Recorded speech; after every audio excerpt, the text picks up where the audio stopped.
Hi hello എല്ലാവർക്കും പുതിയ വീഡിയോയിലേക്ക് സ്വാഗതം. നമ്മളിപ്പോൾ മസൂറിയിലത്തെ കാഴ്ചകളാണ് കണ്ടുകൊണ്ടിരിക്കുന്നത്.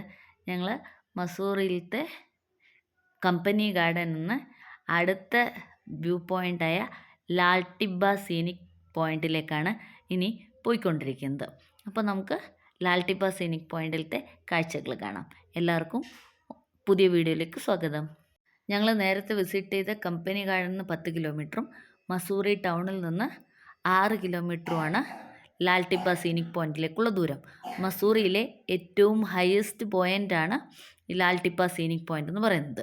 സമുദ്രനിരപ്പിൽ നിന്നും 2275 മീറ്റർ ഉയരത്തിലാണ് ലാൽ ടിബ്ബ സീനിക് പോയിൻ്റ് സ്ഥിതി ചെയ്യുന്നത്. അതുകൊണ്ട് തന്നെ മസൂറിയിൽ സൺറൈസും സൺസെറ്റും കാണാൻ പറ്റിയ ഏറ്റവും ബെസ്റ്റ് പോയിൻ്റാണ് ലാൽ ടിബ്ബ സീനിക് പോയിൻ്റ്. നമുക്കിനി അവിടുത്തെ കാഴ്ചകൾ കാണാം. ഇതൊക്കെ ഞങ്ങളിപ്പോൾ പോയിക്കൊണ്ടിരിക്കുന്ന വഴിയിലത്തെ കാഴ്ചകളാണ്. ഞങ്ങൾ ഹോട്ടലിൽ ചോദിച്ചത് പ്രകാരം അവർ പറഞ്ഞത് നമ്മുടെ വണ്ടി എടുത്തിട്ട് ലാൽ ടിബ്ബയിലേക്ക് പോകുന്നതിനേക്കാളും എളുപ്പം മാൾ റോഡ് ചെന്നിട്ട് അവിടെ നിന്ന് ടാക്സിയും 2 വീലേഴ്സൊക്കെ കിട്ടും. അതിൽ ലാൽ ടിബ്ബയിലേക്ക് പോകുന്നതായിരിക്കും കുറച്ചും കൂടി എളുപ്പം. കാരണം റോഡ് നല്ല സ്റ്റീപ്പായ കയറ്റവും കുറച്ച് വീതി കുറഞ്ഞതുമാണ്. അപ്പം നമുക്ക് പരിചയമില്ലാത്ത ഏരിയ ആയതുകൊണ്ട് തന്നെ നമുക്ക് ഡ്രൈവ് ചെയ്യാൻ ഇച്ചിരി ബുദ്ധിമുട്ടായിരിക്കും. അപ്പോൾ ഒന്നുകിൽ ടാക്സി ഹയർ ചെയ്യുക, അല്ലെങ്കിൽ 2 വീലർ ആണെന്നുണ്ടെങ്കിൽ അത് കുറച്ചും കൂടി ഈസി ആയിരിക്കും. അപ്പോൾ അത് കാരണം ഞങ്ങളിപ്പോൾ പോയിക്കൊണ്ടിരിക്കുന്നത് മസൂറിയിലത്തെ മാൾ റോഡിലേക്കാണ്. അപ്പോൾ അവിടെ ചെന്നിട്ട് ടാക്സി ഹയർ ചെയ്യാമെന്നോ അല്ലെങ്കിൽ 2 വീലർ എടുക്കാമെന്ന് വിചാരിച്ചിട്ടാണ് ഞങ്ങളിരിക്കുന്നത്. അപ്പം നമുക്ക് വഴിയിലത്തെ കാഴ്ചകളാണ്. പക്ഷേ ഞങ്ങൾക്ക് ഒരു അബദ്ധം പറ്റി ഇൻ ദ സെൻസ് ഞങ്ങൾ ഗൂഗിൾ മാപ്പിൽ മാൾ റോഡ് ലൊക്കേഷൻ വെച്ചിട്ടാണ് പോയത്. പക്ഷേ മാപ്പ് ഞങ്ങളെ കുറേയൊക്കെ വഴി കറക്കിയാണ് അവിടെ എത്തിച്ചത്. പക്ഷേ പോകുന്ന വഴിയിൽ മുഴുവൻ ഞങ്ങൾക്ക് ദേ ഇത്രയും ഭംഗിയുള്ള ഹിമാലയത്തിൻ്റെ കാഴ്ചകളാണ് കിട്ടിയത് കേട്ടോ. ഒരു കണക്കിന് വഴി തെറ്റിയത് നന്നായി. അതുകൊണ്ട് ഞങ്ങൾക്ക് ഇത്രയും ഭംഗിയുള്ള കാഴ്ചകൾ ആസ്വദിക്കാൻ പറ്റി. നമുക്ക് അത്രയും മെസ്മറൈസിങ് ആയ ജീവിതത്തിൽ ഒരിക്കലും മറക്കാൻ പറ്റാത്ത കുറേ കാഴ്ചകളാണ് മസൂറി ഞങ്ങൾക്ക് സമ്മാനിച്ചത്. നിങ്ങൾക്ക് കാണുമ്പോൾ തന്നെ മനസ്സിലാവുന്നുണ്ടാവും ഇത് ഹിമാലയത്തിൻ്റെ ഭംഗി അത്രയും ക്ലിയറായിട്ട് ഇനിയും വേറൊരിടത്തുനിന്ന് കാണാൻ പറ്റുമെന്ന് തോന്നുന്നില്ല.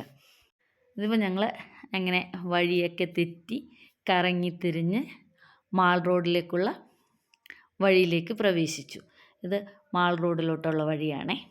2.5 കിലോമീറ്റർ നീളത്തിൽ വ്യാപിച്ച് കിടക്കുന്ന മസൂറിയിലത്തെ ഒരു പ്രധാനപ്പെട്ട ഷോപ്പിംഗ് ഡെസ്റ്റിനേഷനാണ് മാൾ റോഡ് എന്ന് പറയുന്നത്. ഷോപ്പിംഗ് അതുമാതിരി സ്ട്രീറ്റ് ഫുഡ്സും ഒക്കെ നിങ്ങൾക്ക് അവിടെ എൻജോയ് ചെയ്യാൻ പറ്റും. ഇപ്പോൾ ഞങ്ങൾ മാൾ റോഡിലെത്തി. എന്നിട്ട് 2 വീലേഴ്സും ടാക്സിയൊക്കെ ഹയർ ചെയ്യാൻ പറ്റുമെന്ന് പറഞ്ഞല്ലോ. അത് അന്വേഷിക്കാൻ വേണ്ടി ഒരു കടയിൽ പോയതാണ്. അപ്പോൾ ഞങ്ങൾ ആക്ച്വലി 2 വീലർ എടുക്കാമെന്ന് വിചാരിച്ചപ്പോഴത്തേക്കും ചെറുതായിട്ട് മഴ പെയ്യുന്നുണ്ടായിരുന്നു. അതാണ് ഞങ്ങൾ 2 വീലറിൻ്റെ പ്ലാൻ ഉപേക്ഷിച്ചിട്ട് ടാക്സി ഹയർ ചെയ്യാൻ തീരുമാനിച്ചു.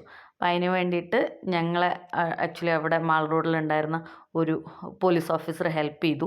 അദ്ദേഹത്തിന് പരിചയമുള്ള ഒരു ടാക്സി ഡ്രൈവറിനെ വിളിച്ചിട്ട് അദ്ദേഹം പറഞ്ഞത് പ്രകാരം ഞങ്ങൾ ആ ടാക്സിയിലാണ് ഇപ്പോൾ ലാൽ ടിബ്ബയിലേക്ക് പോയിക്കൊണ്ടിരിക്കുന്നത്. ഇതൊക്കെ പോകുന്ന വഴിക്കുള്ള കാഴ്ചകളാണ്. ആക്ച്വലി നമ്മൾ ഈ മാൾ റോഡിൽ നിന്ന് ലാൽ ടിബ്ബയിലേക്ക് ട്രാവൽ ചെയ്യുന്നത് മുഴുവൻ ഡിഫൻസ് ഏരിയയിലെ കൂടെയാണ്. ഇപ്പോൾ ഇതൊക്കെ DRDOൻ്റെ ലാൻഡാണ്. മാൾ റോഡ് എന്ന് പറഞ്ഞാൽ ആക്ച്വലി ബ്രിട്ടീഷുകാരുടെ ഒരു സമ്മർ ഗെറ്റ് അവേ ലൊക്കേഷനായിരുന്നു. അപ്പോൾ ഇതിപ്പോൾ ഒരു കൻറ്റോൺമെൻറ്റ് കം ഹിൽ സ്റ്റേഷനാണ് ലാൽ ടിബ്ബ എന്നുള്ളത്. ഞങ്ങൾ അങ്ങനെ അവിടെ എത്തി. ലാൽ ടിബ്ബ ബൈനോക്കുലർ ആൻഡ് കഫേ എന്ന് പറഞ്ഞിട്ട് നിങ്ങൾക്ക് അവിടെ ഒരു കഫേ കാണാം. ഇത് ഗവൺമെൻറ് ഓത്തറൈസ്ഡ് ലാൽ ടിബ്ബ വ്യൂ പോയിൻ്റാണ്. അപ്പോൾ ഈ കഫേയുടെ ഉടമസ്ഥതയിൽ ഒരു ബൈനോക്കുലർ ഉണ്ട് അവരുടെ 2nd ഫ്ലോറിൽ. ആ ബൈനോക്കുലർ കൂടിയുള്ള കാഴ്ചകളാണ് ഇനി നമ്മൾ കാണാൻ പോകുന്നത്. ഇതൊക്കെ ആ കഫേയുടെ പരിസരത്തുള്ള കാഴ്ചകളാണ്. നമ്മൾ ആദ്യം ഇവിടെ ചെന്ന് ടിക്കറ്റ് എടുക്കണം. ഒരാൾക്ക് 50 രൂപയാണ് ടിക്കറ്റ് റേറ്റ്. 5 വയസ്സും അതിൽ താഴെയുള്ള കുട്ടികൾക്ക് ടിക്കറ്റ് വേണ്ട. അപ്പോൾ നമുക്ക് 50 രൂപയ്ക്ക് ടിക്കറ്റ് എടുത്ത്, അതായത് ഇപ്പോൾ 2 പേരാണെങ്കിൽ 100 രൂപയ്ക്ക് ടിക്കറ്റ് എടുത്ത് കഴിഞ്ഞാൽ ഇവരുടെ കഫേയിൽ നിന്ന് വാങ്ങിക്കുന്ന കോഫി ആയാലും ബാക്കി ഈറ്ററീസ് ആയാലും അതിനകത്തൊക്കെ ഡിസ്കൗണ്ട് ഉണ്ട് നമ്മൾ കണ്ടു കഴിയുമ്പോൾ. അങ്ങനെ ഞങ്ങൾ ടിക്കറ്റ് എടുത്തിട്ട് മുകളിൽ കയറുകയാണേ. ഞാൻ പറഞ്ഞല്ലോ 2nd ഫ്ലോറിലാണ് ബൈനോക്കുലർ വരുന്നത്. ഇപ്പോൾ 1st ഫ്ലോറിൽ ഇവരുടെ കഫേക്ക് വേണ്ടിയുള്ള സീറ്റിംഗ് അറേഞ്ച്മെൻറ്റ്സ് ഒക്കെ ഉണ്ട്. 2nd ഫ്ലോറിലും ഉണ്ട്. അപ്പോൾ നിങ്ങൾക്ക് മുകളിൽ ചെന്നിട്ട് ബൈനോക്കുലർ എന്നുള്ള കാഴ്ചകളൊക്കെ കണ്ട് കഴിഞ്ഞ ശേഷം താഴെ വന്നും കോഫിയൊക്കെ എൻജോയ് ചെയ്യാം. അല്ലെങ്കിൽ മുകളിൽ സ്ഥലം ഉണ്ടെങ്കിൽ മുകളിൽ തന്നെ ഇരിക്കുകയും ചെയ്യാം. അങ്ങനെ ഞങ്ങൾ ആ കഫേയുടെ സെക്കൻഡ് ഫ്ലോറിലെത്തി. ഇപ്പോൾ സെക്കൻഡ് ഫ്ലോറിൽ നിന്നുള്ള കാഴ്ചകളാണ് ഇപ്പോൾ നമ്മൾ കണ്ടുകൊണ്ടിരിക്കുന്നത്. ബൈനോക്കുലർ കൂടിയല്ല, അല്ലാണ്ടെയുള്ള കാഴ്ചകളാണ്. അതൊക്കെ ആ കാണുന്നത് മുഴുവൻ ഹിമാലയൻ മലനിരകളാണ് കേട്ടോ. നമുക്കിപ്പോൾ ഇവിടെ നിന്ന് നോക്കിയാൽ 6596 മീറ്റർ ഉയരത്തിലുള്ള നീലകാന്ത് കൊടുമുടിയും അതേപോലെ 6940 മീറ്റർ ഉയരത്തിലുള്ള കേദാർനാഥ് കൊടുമുടിയും കാണാൻ സാധിക്കും എന്നാണ് പറയുന്നത്. അപ്പം നമ്മൾ ഈ കാണുന്നതൊക്കെ അതൊക്കെ ചേർന്ന കാഴ്ചകളാണ്. ഇനി ഇതിന് ശേഷം നമ്മൾ ഇവിടെ ഒരു ബൈനോക്കുലർ വെച്ചിട്ടുണ്ട്. ഈ ബൈനോക്കുലർ 20 അടി ഉയരത്തിൽ ജപ്പാൻകാർ സ്ഥാപിച്ച ബൈനോക്കുലറാണ്. ഇനി ബൈനോക്കുലറിൽ കൂടെ നമ്മൾ നോക്കുകയാണ്. അപ്പോൾ ബൈനോക്കുലർ കൂടി നോക്കുമ്പോൾ നമുക്ക് എന്തൊക്കെയാണ് കാണാൻ സാധിക്കുന്നത് വെച്ചാൽ, അതിപ്പോൾ ഒരു ക്ലിയർ ഡേ ആണ്, ഫോഗും മഞ്ഞും ഒന്നും ഇല്ലാത്ത ഒരു ദിവസമാണെന്നുണ്ടെങ്കിൽ നമുക്ക് 6252 മീറ്റർ ഉയരത്തിലുള്ള സ്വർഗരോഹിണി മലനിരകളും 7138 മീറ്റർ ഉയരത്തിലുള്ള ചൗക്കാമ്പ മലനിരകളുമാണ് ഇതിൽ കൂടെ കാണാൻ സാധിക്കുന്നത്. ഇപ്പോൾ ക്ലിയർ ഡേ ആണെങ്കിൽ ഇന്ത്യയിലെ രണ്ടാമത്തെ ഏറ്റവും വലിയ കൊടുമുടിയായ നന്ദാദേവിയും ഇതിൽ കൂടെ നോക്കിയാൽ കാണാൻ സാധിക്കും എന്നാണ് പറയുന്നത്. അപ്പോൾ നമ്മൾ അതിൽ കൂടെ നോക്കുമ്പോൾ എക്സാക്ട്ലി കാണുന്നത് ഏത് കൊടുമുടിയാണെന്നൊന്നും നമുക്ക് മനസ്സിലാവില്ല. പക്ഷേ നല്ല ഭംഗിയിൽ മഞ്ഞ് പുതച്ച് കുറേ മലനിരകൾ നമുക്ക് ക്ലിയറായിട്ട് ബൈനോക്കുലർ കൂടി നോക്കുമ്പോൾ കാണാൻ സാധിക്കും. ഇതൊക്കെ നമ്മൾ സിംപ്ലി നമ്മുടെ നഗ്നനേത്രങ്ങൾ കൊണ്ട് ആ ടെറസിൽ നിന്നുള്ള കാഴ്ചകളാണ് കാണുന്നത്. ഇതവിടെ മുഴുവൻ പൈൻ മരങ്ങളാണ്. അപ്പോൾ ഇത്രയും പൈൻ മരങ്ങളുടെ കൂട്ടമാണ്.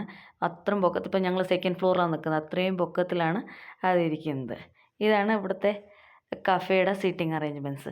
അപ്പോൾ നിങ്ങൾക്ക് ബൈനോക്കുലറിൽ കൂടി നോക്കി കഴിഞ്ഞിട്ട് പിന്നെ ഇവിടെ ഇരുന്ന് നിങ്ങൾക്ക് കോഫിയോ പിസ്സ അങ്ങനെ എല്ലാം അവൈലബിൾ ആണ്. അത് ഓർഡർ ചെയ്ത് കഴിഞ്ഞാൽ അവർ മുകളിൽ കൊണ്ടുവന്ന് തരും. ഇത് ഇവിടെ ആൾക്കാർ ഇരുന്നിട്ട് കോഫിയൊക്കെ എൻജോയ് ചെയ്യുന്നുണ്ട്. അപ്പം ഞങ്ങളും കോഫിയൊക്കെ വാങ്ങിച്ച് കഴിച്ചു. ഇനി ഇത്രയും സമയം നമ്മൾ കണ്ടത് അവിടെ നിന്ന് കിഴക്ക് ഭാഗത്തേക്കുള്ള കാഴ്ചകളാണ്. ഇതിപ്പോൾ സൺസെറ്റിൻ്റെ ടൈമായി പടിഞ്ഞാറ് വശത്തുള്ള കാഴ്ചകളാണ് കാണുന്നത്. ഇതാണ് ലാൽ ടിബ സീനിക് പോയിൻ്റ് എന്നുള്ള സൺസെറ്റിൻ്റെ വ്യൂ എന്ന് പറയുന്നത്. നല്ല പെർഫെക്റ്റായിട്ട് അത്രയും ഭംഗിയിൽ നമുക്ക് സൺസെറ്റ് അവിടെ നിന്ന് കാണാൻ സാധിക്കും. ഞങ്ങൾ ലാൽ ടിബയിലത്തെ കാഴ്ചകളൊക്കെ കണ്ടിട്ട് തിരിച്ചു പോവാണ്. രാവിലെ 6 മുതൽ വൈകിട്ട് 6 വരെയാണ് ലാൽ ടിബയിൽ കാഴ്ചകൾ കാണാൻ സാധിക്കും. ഇതൊക്കെ പൈൻ മരത്തിൻ്റെ കായകളാണ്. അപ്പം ഞാൻ ഇത്രയും കുഞ്ഞ് പൈൻ മരത്തിൻ്റെ കായ ഇതുവരെയും കണ്ടിട്ടില്ലായിരുന്നു. പാകായ കറുത്തത് മാത്രമേ കണ്ടിട്ടുള്ളൂ. അപ്പോൾ അത് കാരണം അത് നിങ്ങളെയും കൂടി കാണിച്ചതാണ്. അപ്പോൾ ഞങ്ങൾ ഈ ടാക്സിയിലാണ് വന്നത്. അപ്പോൾ മാൾ റോഡിൽ നിന്ന് ലാൽ ടിബ വരെ വരാൻ വേണ്ടി അവർ ഞങ്ങളുടെ അടുത്ത് വാങ്ങിച്ചത് 500 രൂപയാണ് ടു ആൻഡ് ഫ്രോ. ഞങ്ങൾ തിരിച്ച് മാൾ റോഡിലെത്തി. ഇപ്പോൾ വണ്ടി നേരത്തെ ഒരു സൈഡിൽ പാർക്ക് ചെയ്തിട്ടാണ് ഞങ്ങൾ ടാക്സി ഹയർ ചെയ്തതെന്ന് പറഞ്ഞല്ലോ. ഞങ്ങൾ വണ്ടി പാർക്ക് ചെയ്ത സ്ഥലത്തേക്ക് പോവാണ്. അപ്പോൾ ആ വഴി കൂടി മാൾ റോഡിലത്തെ കുറച്ച് കാഴ്ചകളും കൂടി കണ്ട് ഷോപ്പിംഗ് സെൻറ്റേഴ്സൊക്കെ ഒന്ന് വിൻഡോ ഷോപ്പിംഗ് ഒക്കെ ചെയ്ത് പോവാമെന്ന് വിചാരിച്ചിട്ട് ഞങ്ങൾ മാൾ റോഡിൽ കൂടി ഇങ്ങനെ നടക്കുകയാണേ. ഇതൊക്കെയാണ് മാൾ റോഡിലത്തെ കാഴ്ചകൾ. മുഴുവൻ സ്ട്രീറ്റ് ഫുഡ് സെൻറ്റേഴ്സും ഇതേമാതിരത്തെ ഷോപ്പിംഗ് സെൻറ്റേഴ്സുമാണ് മാൾ റോഡിലുള്ളത്. ഇത് മസൂറി മാൾ റോഡിലുള്ള ഒരു ഗെയിം സോണാണേ. എനിക്ക് പിന്നെ ഗെയിം സോണിൽ എവിടെ ചെന്നാലും ഗെയിം സോൺ കണ്ടാൽ അവിടെ കളിക്കണം എന്നുള്ളത് നിർബന്ധമായിട്ടുള്ള കാര്യമാണ്. അങ്ങനെ ഹനി അച്ഛനെയും വലിച്ചുകൊണ്ട് ഗെയിം സോണിൻ്റെ അകത്തേക്ക് കയറി. പിന്നെ ഞങ്ങൾക്ക് കളിപ്പിക്കേണ്ട വേറെ ഓപ്ഷൻ ഇല്ലായിരുന്നു. അങ്ങനെ ഞങ്ങൾ കുറച്ച് സമയം ഹനീനെ അവിടുത്തെ ഗെയിം സോണിൽ കളിപ്പിച്ചു.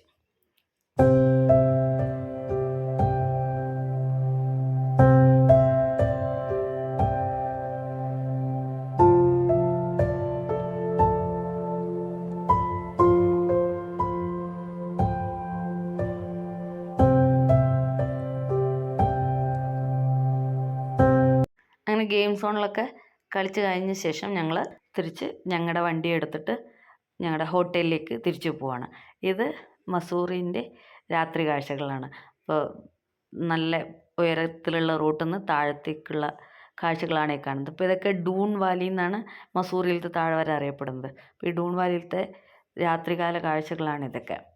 ഞങ്ങൾ ഇതൊക്കെ എൻജോയ് ചെയ്തുകൊണ്ട് തിരിച്ച് ഞങ്ങളുടെ ഹോട്ടൽ റൂമിലേക്ക് പോവാണേ. സോറി,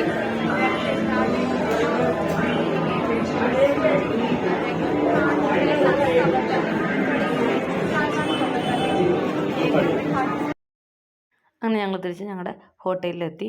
അവിടെ തന്നെ റെസ്റ്റോറൻ്റ് ഉണ്ട്. റെസ്റ്റോറൻറ്റിൽ ഡിന്നറും ഓർഡർ ചെയ്തിട്ട് കഴിച്ചു. ഇനി അടുത്ത ദിവസം രാവിലെ അംബാലയ്ക്ക് തിരിച്ച് പോകാൻ വേണ്ടിയിട്ടാണ് ഞങ്ങൾ പ്ലാൻ ചെയ്തിരിക്കുന്നത്. ഇനി മസൂറിയിൽ നിന്ന് അംബാലയിലേക്കുള്ള റോഡ് ട്രിപ്പിൻ്റെ കാഴ്ചകളുമായിട്ട് അടുത്ത വീഡിയോയിൽ കാണാം.